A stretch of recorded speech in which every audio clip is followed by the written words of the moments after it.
सुवर्णा रामपूरकर. हा माझा मुलगा खूप म्हणजे आजारी होता, म्हणजे त्याचं दुखत होतं. आम्ही साधारण हॉस्पिटलमध्ये नेलं होतं, तोपर्यंत त्याला बरं वाटलं.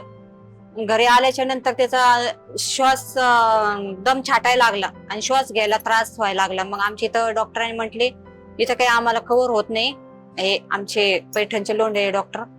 आणि मग आम्हाला ह्या मेडिकल हॉस्पिटलमध्ये पाठवलं. तेव्हा मग डायरेक्ट आयसीयू मध्ये घेतलं त्याला. आणि आयसीयू मध्ये घेतल्याच्या नंतर एक म्हणजे आम्ही आलो होतो त्याची खूप रडत होतो रात्री.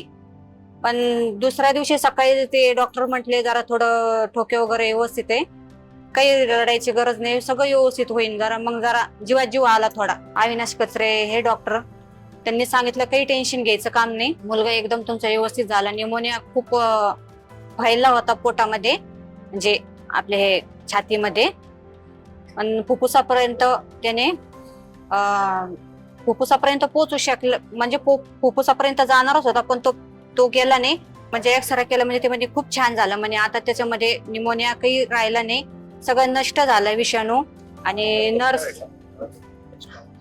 नर्स पण खूप छान आहे तिथलच्या, आणि स्टाफ पण खूप छान आहे. आणि अविनाश कचरे सरांचे आम्ही खूप आभारी आहे. म्हणजे आम्हाला कसं आमचा मुलगा सुखरूप, पैशाचं काही वाटत नाही, माझा मुलगा मला सुखरूप भेटला, यातच खूप आनंद झाला मला.